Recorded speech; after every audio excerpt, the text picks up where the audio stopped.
Welcome to Faith Meets Fate, where we explore connection and meaning through the stars. Hey, welcome back to Faith Meets Fate. I'm Mindy DeGraffenreid. I'm here with Ryan Hunt and Bianca Celine, and we are just excited to be here today. Remember, if you want to connect with us, if anything resonates, you can find all of our links in the description below. We don't have other promos right now, do we? Brian, you got your class going, but already the first class is... People can still register for it if they're interested. That's at synchronicityuniversity.com/Ryan Hunt. They can register for it and they'll get the recordings if they want to get the recordings for it. That's on the 5 cosmic catalysts for your best year yet. Yeah. Awesome. And I hear it's phenomenal. Yeah, I was one of the attendees to that Mars the Initiator class, and it was amazing. Thank you. It's going to be something I'm going to reference for the rest of this year. So highly recommend it to those who want to know a little bit more about how Mars, or even what planets do you have going. You've got Jupiter, then Saturn, then Pluto and Uranus. Yep. Yeah, highly recommend them. Mm-hmm. Awesome. Thank you. Can't wait for the recording. I'm going to catch up. Okay. Okay, so today we are going to dive into one of the big topics of astrology, which is fate versus free will. Yeah. And boy, this is a hot topic, I think, especially within the LDS community, because so much of what we base our lives on is the idea of agency. And that this experience here on Earth is for us to make choices and essentially prove ourselves a little bit, prove ourselves worthy of being saved, something. Yeah. Right. So it's a big topic. And in astrology, especially Hellenistic, what we've, at least I'll speak for myself, what I feel like we've discovered is that fate is at play. There are things in place that are outside of our control, but interestingly, that doesn't feel like a bad thing to me. I don't feel like I've lost control. I don't feel like it means there's nothing for me to do. I should just sit on the couch all day because I have no say in it. Somehow it has been liberating. And yeah, I wonder, what are your thoughts about agency, the freedom to make choices? Yeah. Well, I was wondering, so remember last time we talked, I can't remember whether it was in my segment or one of yours, but we talked about how saying the word God was kind of like, like a scary thing, or like, oh, that's a swear word, right? So did either of you have a similar kind of like experience culturally with the people around you in your ward or stake or whoever your thing about the word fate?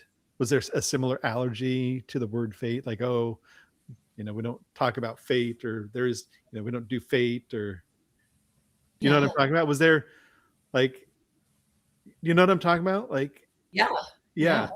Was there kind of like it was a negative thing for sure. A negative thing, like, yeah. I mean, Bianca, it was the negative version of like destiny sounds all dreamy in Hollywood. Well, so but it's a little more positive. Yeah, but so what I found interesting is that there was this like, oh, fate is a tool of the devil, or like, fate is like, is one of those lies, right? Yeah. We all have agency and our own, we're here to make our choices, just like you said. But then what I found so where you're going, it was always this like, what is foreordination? Predestination and foreordination. Yep. Right. Foreordination and predestination, those are okay. Those are just perfectly cherry. But fate, we don't want to talk about fate. There's this totally distinction between foreordination and fate. I don't know. Bianca, you're looking at me like, what do you think? Yeah, no, like I I don't remember specifically having any kind of conversations like that Okay. in my experience. But I mean, I'm thinking about fate in terms of, I do think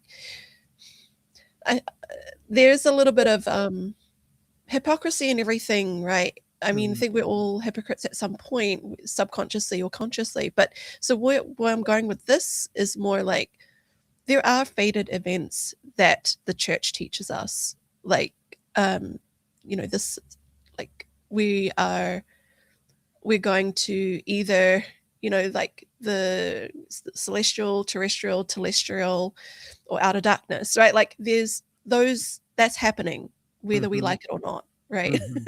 So yeah, I think regardless of what the church teaches us or the language around fate, I do think that regardless, there are like ideas of fate that the church sells us, like that we subscribe to when we in every religion. There's a framework that we learn, the plan of salvation.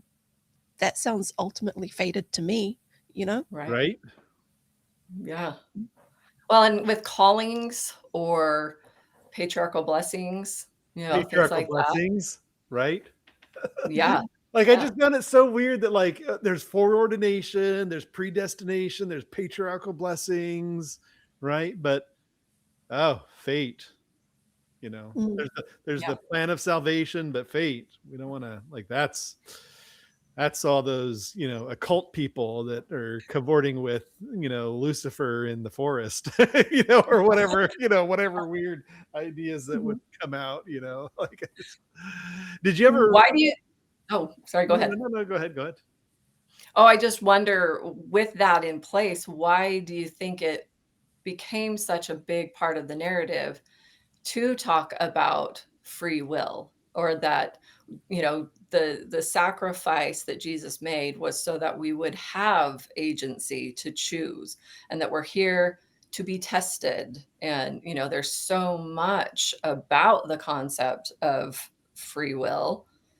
Mm. um Well, I think, this is my personal view on it, and this just, I don't have any way to like do any kind of like statistical, historical research, but you know, like the early church, Joseph Smith and all the people that were in the founding of the church were deeply into astrology and occultism, magic, spells, looking at the seer stone. I mean, this was like just part of the life. And it was right. very normal. Folk magic was very normal. Like I remember my who is it? Like my great or my great grandmother or my great great grandmother, one of them was like not a witch, but like you could go and like she could buy your warts for a penny. Like you'd go if you had a wart, you could go over there and she'd like look at it and give you a penny, and then the wart was hers and it would go away,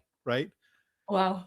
This kind of thing. Or there was the guy, the story of the guy when my grandpa was growing up that the town drunk who um, if you were bleeding, you had to bring him to where you were at because he could stop the bleeding, right? So like if they were having doctors or Mhm. this was like part of the worldview, is like magic and stuff happening and Yeah. fate, free will, and Joseph Smith had the talisman. So I just think, but then like as this like the need to like proselytize and bring people into the fold, it brought more and more uh, of the Puritan kind of folks, right? Right. Who had a different view of things. And so I think that there became this kind of like almost not a conflict, but this kind of like, yeah, there was like definitely two kinds of worldviews that were being presented that were in some ways at odds with each other. I mean, that's kind of the way I view it, at least. But I don't Yeah, know. I agree. I feel like there was something attractive, as you're speaking to, that Mhm. people would feel more aligned with. I get to make the choice. I'm making my life what I want it to be, or whatever. And so that would feel more empowering when you're in that space of proselyting. And Mhm. it's fascinating to consider, and I would have to go back to get the reference on this, so if I am wrong, I will apologize later. But I think it was Uchtdorf one time who said to, um, ask questions, to go to God Mm, and ask your questions, but then immediately followed with, "If your answers don't align with the church, then you're wrong." right, Like, basically that you got the wrong answer. You're being, right, um, misled, or right. deceived, I guess is the right word, Go pray and right? get your own answer, but if your answer is what I'm telling you, then you're screwed. But that creates the sensation within the believer that we're being told to be open-minded and to ask questions. And so there's this Mm, sense of autonomy that we're given a little bit over the yeah, pulpit like that. yeah, It's immediately taken back. And if you have faith enough, then you're going to listen to that suggestion that if it doesn't align, then you need to ask again in a different way right, totally, until it aligns. Right? So right, there's no original thought really because we're given this full construct right, within the Mormon faith. We have all the answers of where we came from, why we're here, where we're going. right, And so if our answers don't align with that, we don't even I don't know that we would even know how to get those answers almost because we're within that box. right. So it in a way, at first it might have been appealing and felt empowering, but I also wonder if it There's kind of a little bit of like, controls. oh, if the answers don't fit inside the box, then it's probably a question you don't need to worry about. Yeah, Kind of yeah, like, yeah, well, why would you even ask that question if the answers don't fit in this box? You know, right. Well, and it keeps you in the box. right? That it's Why a ask safety that question? mechanism. Did So, you ever did you ever read did you ever read or have the book or get exposed to the book by what's his name, Dwayne Crowther? I know the name. The book I had it as a kid. I got it when I was a teenager, like 14. Prophecy Key to the Future. Oh, I don't know that one. Oh, really? Oh, wow. Yeah. So this is the thing. Like the Mormons are all into all the prophet. I mean, the prophets are prophets. They prophesy. Well, in order to be able to prophesy, there has to be fate, except they were allergic to the word fate, right? So then, right. So how do you prophesy without fate? Like it was this dichotomy. And there's this book. Yeah, it's Dwayne Crowther, Prophecy Key to the Future. And there's there's like so many of the Mormon prophecies. All the Mm, Mormon prophecies. Like they got so many of them, right? so many. Yeah. Like what's a really good one? Oh, Like the White here's Horse Prophecy. here's a good one that's maybe relevant for today. Our mundane times, it's the signs of the times, right? Is uh uh the uh the Constitution of the United States will hang by a thread, and the Mormons are going to come out and save it. Mhm. Do you remember that? Do you remember that? Did you? Absolutely. Yeah.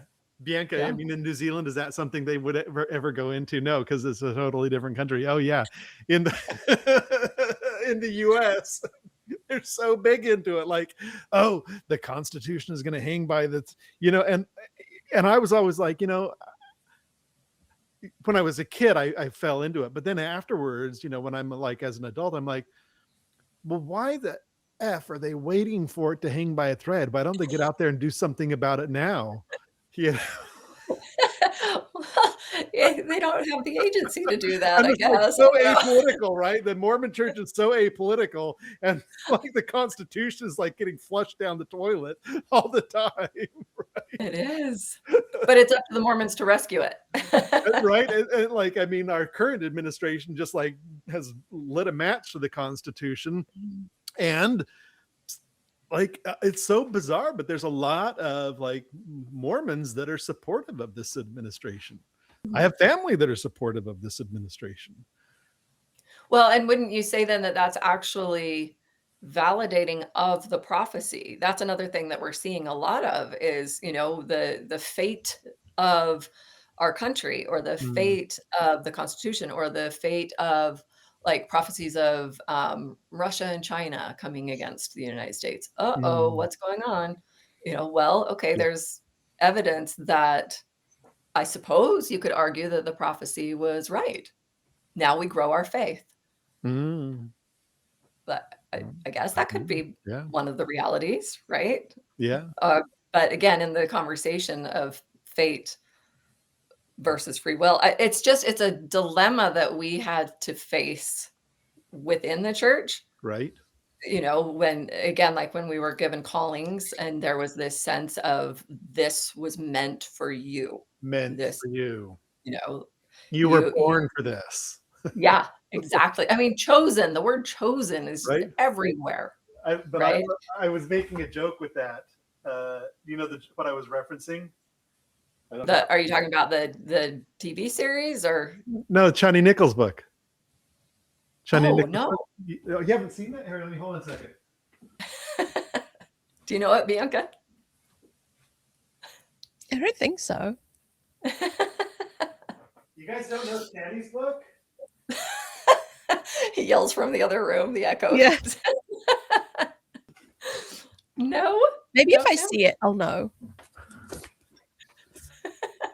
Oh my gosh, I know that. Oh, yeah, Chani Nichols. Yeah, she's great. Yeah. Mm-hmm. Oh, that's funny. So that's I what you haven't were read it. referencing before when you were joking about Yeah, the file. we were born for this, right? Yeah. The Chani Nichols book. She's giving the keynote at UAC this year. Oh, cool. Okay. Yeah. That's what I heard. I think she's on the schedule. Yeah. So what's your synopsis then of that book in relation to this context? I thought it was a great. I just thought it was just because we were talking about, you know, your callings. Oh, we're called, and it's, you know, there's this whole like thing of like, oh, you got to pray and accept the calling, and because, you know, foreordination, this is like your call, you know. And I said, oh, you were born for this, and it just made me think of the book. She just and the book is actually just really, it's a great. She does such a great job of like making like the basics of astrology super understandable and accessible to people. So I totally recommend the book for people that haven't read it. Okay. Yeah, it's like, you know, she trained under Demetra George, you know, and she got all, it's all super grounded and the good stuff. It's all the good stuff. Super easy, laid out, really well written, super easy to understand. Yeah. Highly recommendation. Honey Nicholas. Right. You were born for this. That's awesome.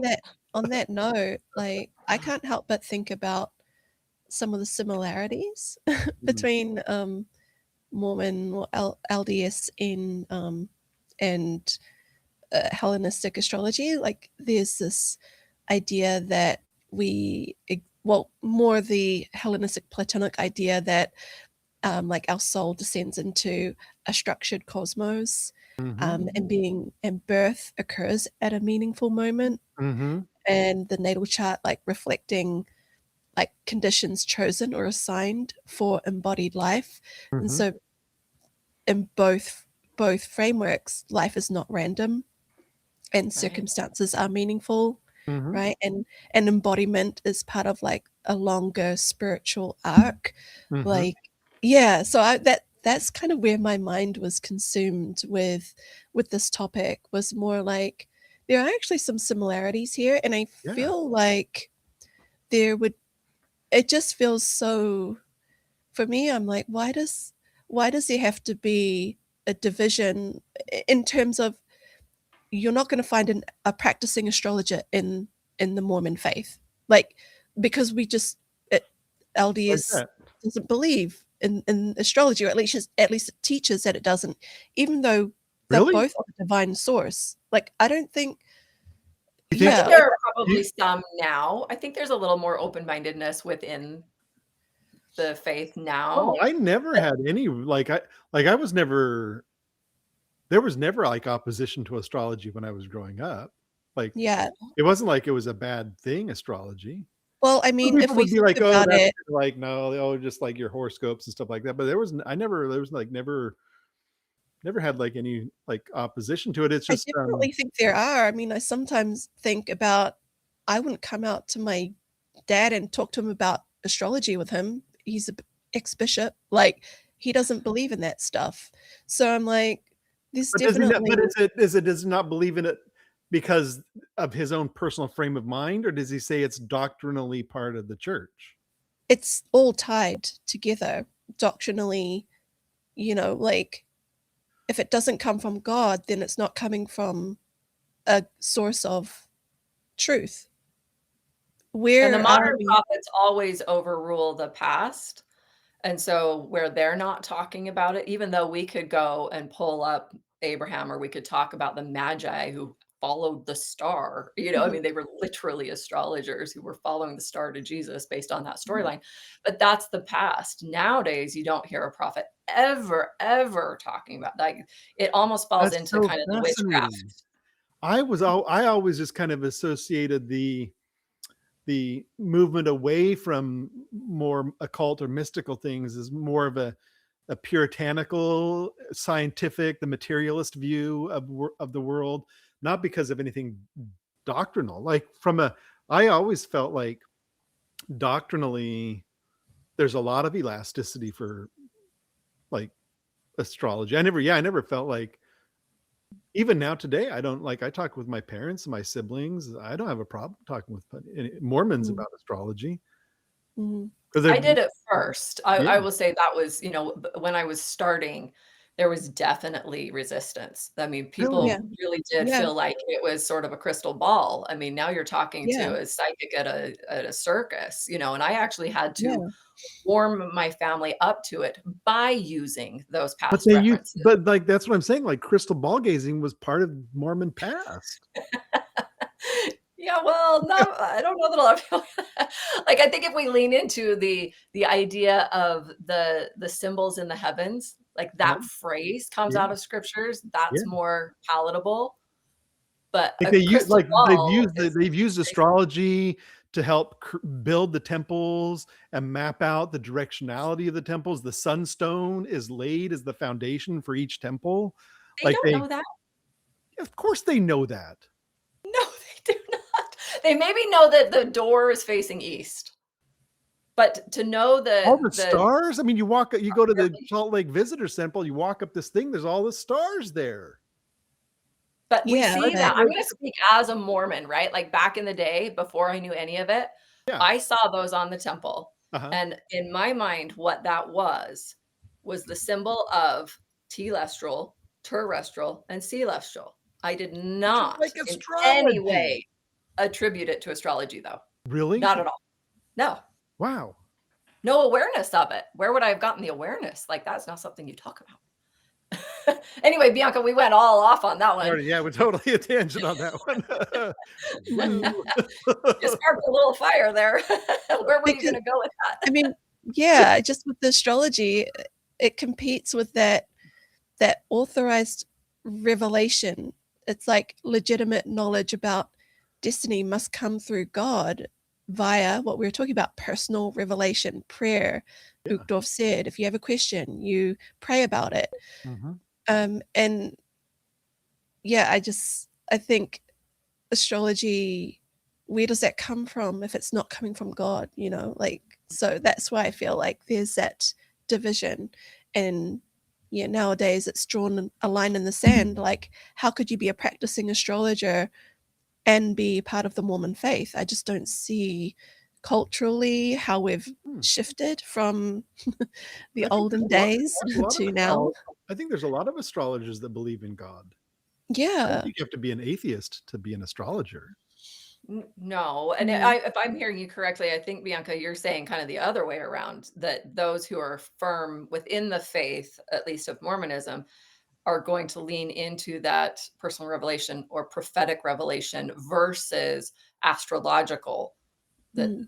so there's a kind of a divide, that those are not coming together. Is that what you're Yes. saying?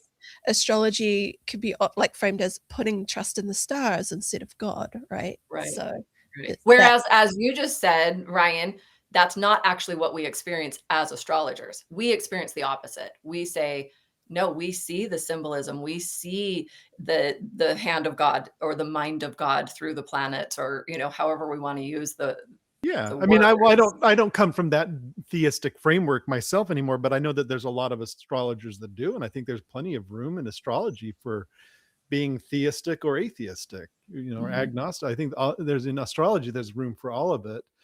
I think that maybe in Mormonism, there's not room for atheism. Right. Mm. So maybe if you're an atheistic astrologer, then maybe there's not room in Mormonism for that. But I mean, like, yeah, I mean, the stars and eternal progression and universes is all part of the whole Mormon paradigm, right? Mm. Yes, but I think at least how I'm feeling, and I think what Bianca is feeling is that that was not our experience, that Hmm. there wasn't a kindness Hmm. to that mentality. So it's cool that that's been your experience. That I without wonder, I wonder how close either of you to my grandparents were farmers. So I'm close to I'm like just only one generation removed from like agrarian, Mhm, like they had the farmer's almanac around, right? right. So I'm just wondering, are you both more city people, or like No, my dad's are a your ancestors fisherman, so pretty country. fishermen, pretty country? Yeah, I very wonder, rural, off the grid. huh, Yeah.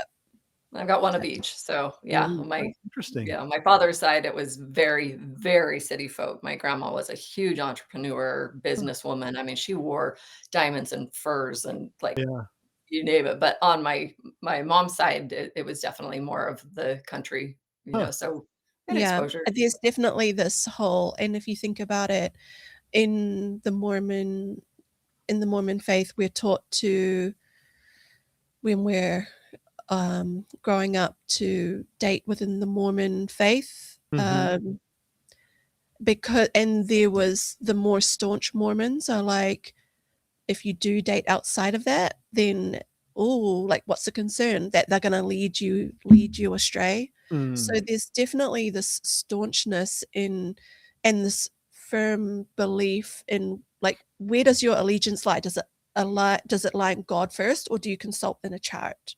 That's where the astrology piece Mhm, like mhm, differs, like where, yeah, like, and it's like, are we going to interpret like suffering as like a divine instruction, like I was meant to come to this earth and suffer, or was it through like can we find that through symbolism, mm, astrology, or do we find that through God's will?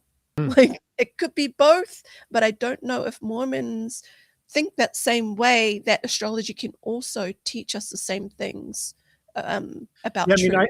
I felt like I had the growing up, the opposition to astrology and or other spiritual or occult disciplines. I felt opposition from the science mindset. I didn't feel like I had less, I felt less opposition from the faith mindset than I did from the science mindset.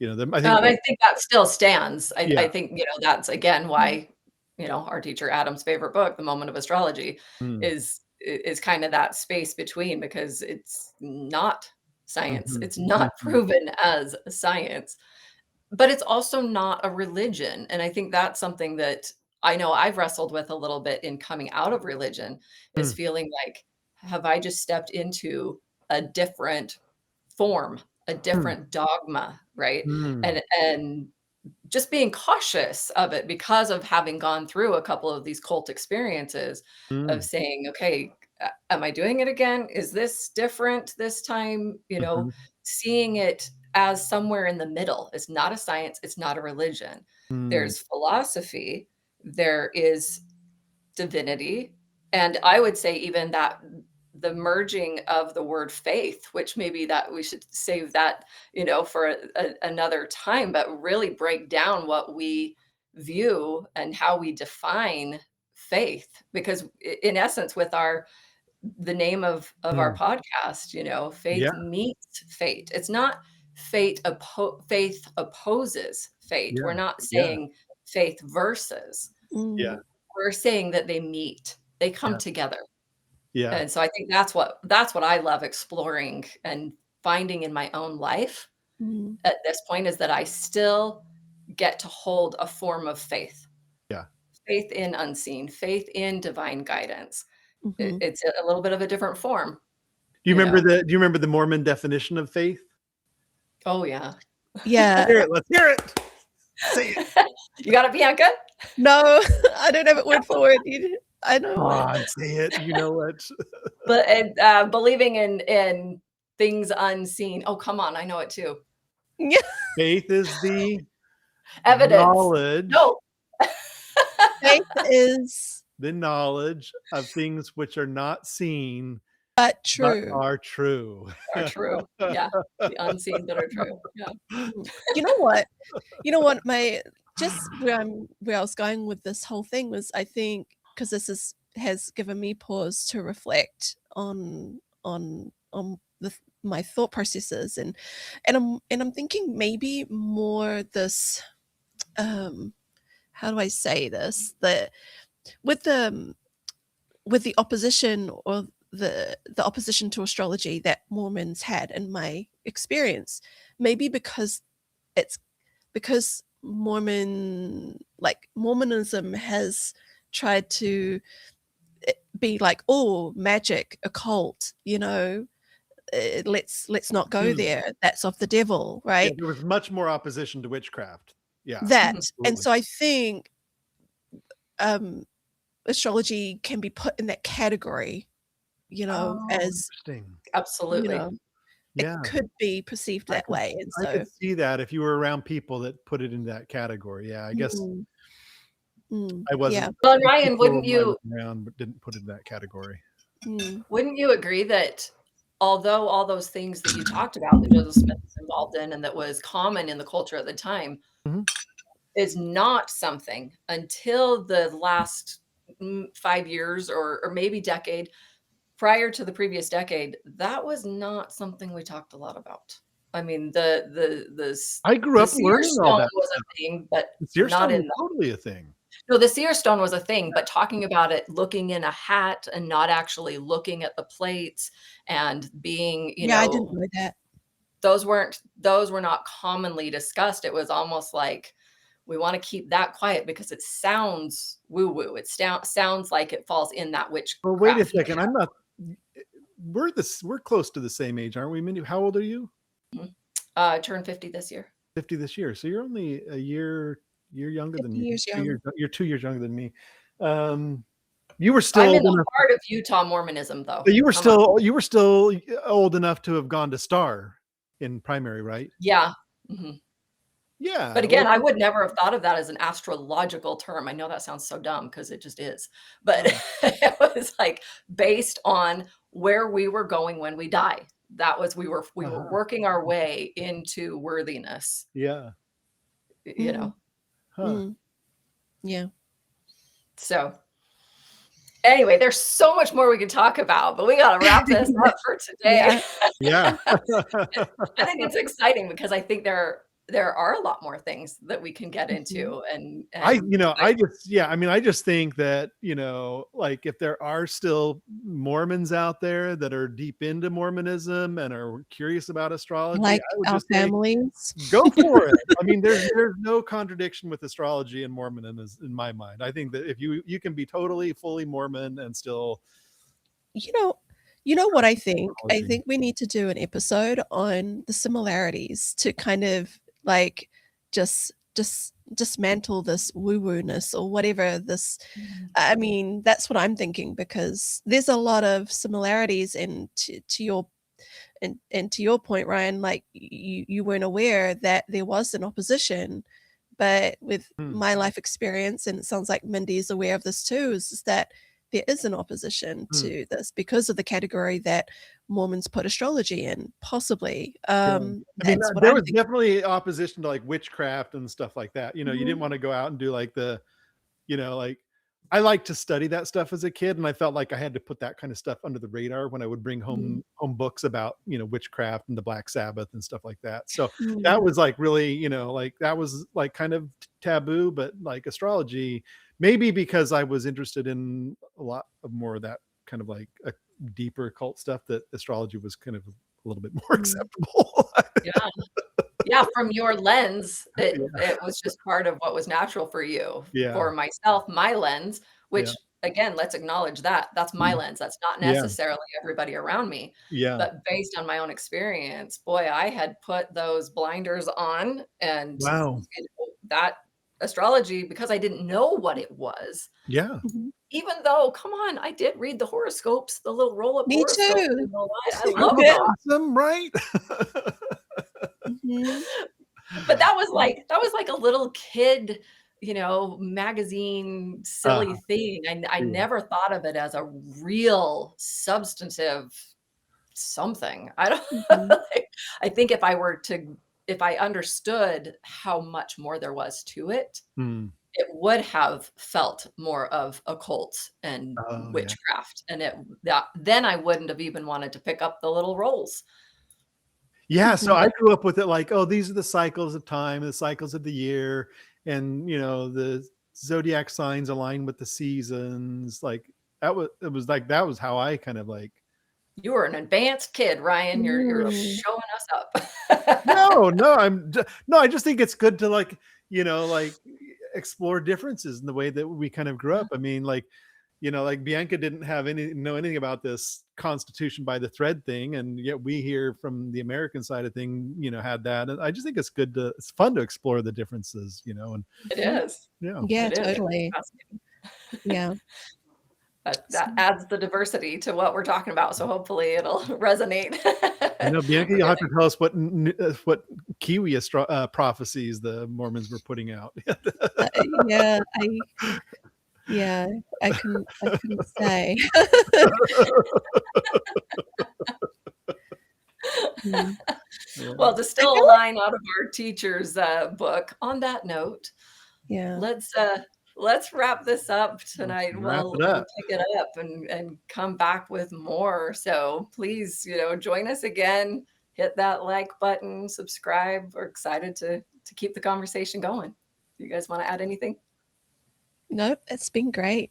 Yeah, it's been great. Thank you. All We'll see right. y'all See you next next time. time. Bye.